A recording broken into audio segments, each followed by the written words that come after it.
Hey guys, Superlord here, back in with another action figure review. Today we'll be taking a look at the DC Multiverse Collector Edition, Platinum Edition. Oh, jeez, because that's what these things deserve sometimes. Figures from this new Supergirl movie display, not so much maybe, but others, Black Canary, definitely yes. But at any rate, we're going to be taking a look at the Crisis on Infinite Earths Supergirl, brought to us by the fine folks over at McFarlane Toys, who will remain fine folks despite the fact that this figure is the topic of quite controversy amidst DC Multiverse collectors, and I'm just going to say it, not as good as the Page Puncher one from last year. It just ain't. Never got around to finding that figure, because it was a pain in the arse to obtain, and my area, low-key, kind of sucks. Never saw it around here. Never, ever saw it around here. So if anyone's got one of those, please let me know and hit me up in the comments. I would greatly appreciate it. I'm starting to sound like D. Hunter's reviews now. But at any rate, while I do like this figure, because it is a DC Multiverse Supergirl, it's got its issues. So why don't we cut right to the chase and get into the meat and taters of this review and take a look-see at all Carazorel has to offer in terms of accessories, starting off with collectible trading card, of course, which is not the same as the figure because it's platinum. One time I'll allow them to be cheap about stuff. That said, we get a pair of grip hands. One of them's trigger finger for all the times that Supergirl uses an AK-47. That is a joke. We get a karate chop hand. And I gotta find it here. Pointy finger hand. What is with the pointy finger hands? I don't understand that. And we also get a pair of, I'll say flight hands, but I feel like the karate chop hand was better for that. And then we also get this smiling head. At least I hope this is the smiling head and I didn't goof and put the wrong head on. This looks a little creepy to me, so I swapped the kind of stern face on. I think it suits this version of Supergirl a little better. That said, on top of that, she does have a stand, hockey puck display stand we're using with all McFarlane Toys releases, and a foot that's a little weeble wobbly because I had to heat up this ball hinge and pop it out and flip it around. Because y'all gotta have your sculpted ball hinges, and I gotta fix stuff because it didn't sit right. It was weird, it was all kinky and stuff. Now it's fine. She stands up for the most part, and I gotta tell you, between the haircut and this very stern face, should she really be calling herself Carazorel or Karen Zor-El? Looks like she wants to talk to my manager. Joke's on you, I don't have a job. So cue the small violin, I guess. But at any rate, as far as her articulation goes, her head will rotate side to side. She can look up and down, tilt a little bit. Shoulders will pop out about that far. Back down, rotate around. She's got that beautiful butterfly rotator cap thing.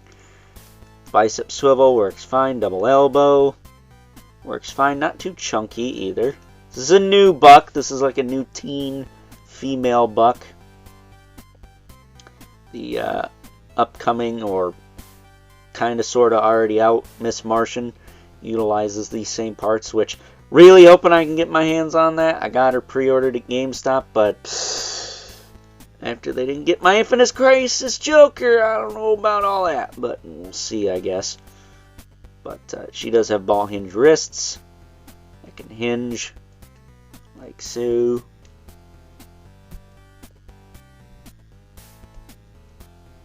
They can rotate and they can swivel.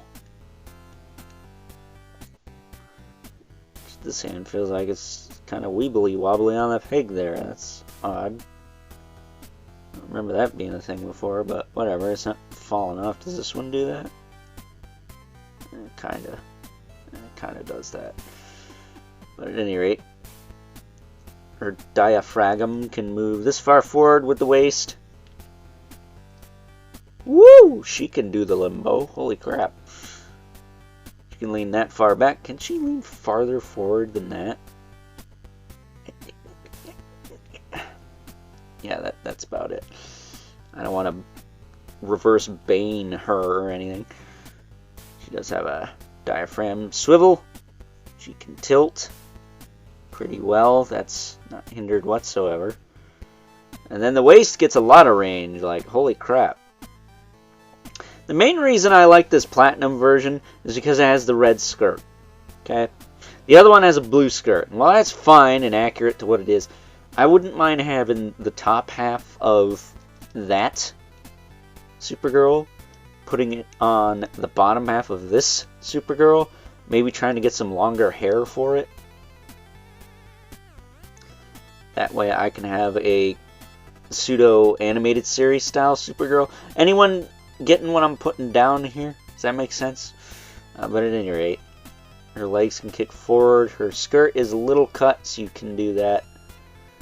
You kick her leg forward and back. She can kick out, back down. She does have a thigh cut, a little bit. Double knee, which, kind of chunky, but not bad. Then she does have those ball hinge ankles that will rotate, hinge, and pivot with a toe joint. It's very tight on her.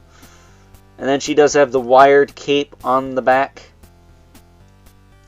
I know, who is it? The Freddie Freedman Captain Marvel Jr. figure does not have a wired cape. But Supergirl here does. I mean, she's more of a titular character, I guess, but it's a nice wired cape. Very reminiscent of the Supermen, the exception of that Page Puncher one that had the stupid taffeta cape, but there you go. It's even got the little, I think it's got the S on the back too. I kind of feel the decal there, but that's what you call it. I think that's a decal. I don't know if that's right or not, but either way, the yellow S is on the back so y'all can rest easy, I suppose.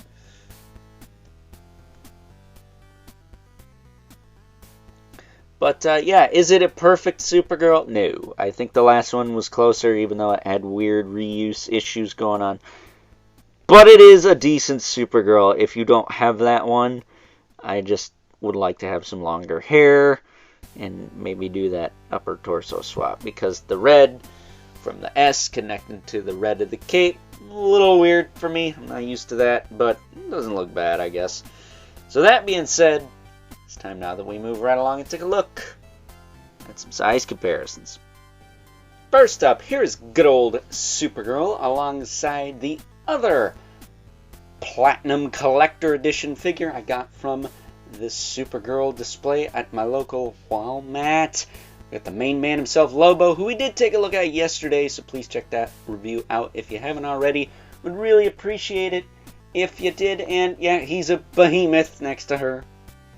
Pretty self-explanatory, and not for nothing, with the exception of Parasite, we've got quite the Superman Rogues Gallery going for us in the McFarlane Toys DC Multiverse line. Arguably a little better than that of Mattel, because they didn't even give us the likes of Atomic Skull or make characters like Lobo easy to get. They made him a Comic-Con exclusive.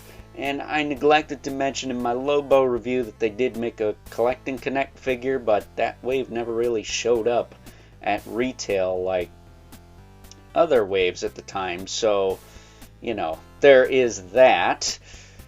But then we also have the digital, whatever you want to call it, Silver Age Superman. I think the best Superman to go with this Supergirl, because they're both in their 80s costumes, I believe anyways. The Supergirl is kind of story specific to Crisis on Infinite Earths, while the Superman is kind of just Silver Age, which I'm guessing is the 80s. Is it the 80s? I don't know. I can't keep track of all that, but at any rate, I will say, while I would love to see McFarlane tackle a Parasite so we can round out our Superman Rogues Gallery, the Solomon Grundy they just put out is, I'm going to say it, the hottest of hot garbage. I don't know what they were thinking when they made that, but it's on the crappy Arkham Collectabuild Grundy body, and I'm just not having it unless it's on clearance. Because if McFarlane should be able to do anything, it's a monster figure, right? I mean, look at this Lobo here. He's awesome. But, yeah, I don't know what's going on there. So, hopefully, if they do make a Parasite, he turns out way better than that guy. Yuck! But, getting them out of the way so we can bring in our two regulars. We got the Mythic Legion's Brother Mandibilith. Right there. And the infamous 11th Spawn, who, as usual, I don't even gotta check, yeah, towers over everyone. And side note, the reason I bring up Grundy, the new one, anyways, is because I believe he started out as a Superman villain and then became a Batman villain. Don't quote me on that, though. So that being said, it's time now that we wrap things up with some final thoughts.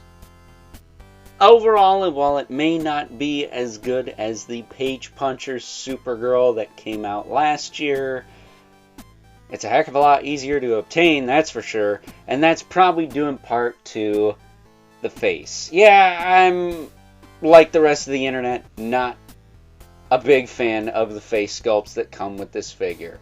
That said, I'm sure some customizer out there is going to figure out something that works great on this figure, or make something that looks great on this figure. Then not be hired by one of these toy companies to sculpt head sculpts for real. Still curious as to why that is, but I digress. Other than that, though, I like this figure. I like finally having a Supergirl to put with my McFarlane Toys DC Multiverse collection. And while, again, it's not as good as that Page Punchers one, it definitely was not nearly as difficult to track down. To this day, I don't have that figure. I don't know if you heard that earlier. So, with that being said, hope you guys enjoyed this review. Until next time, catch you guys later.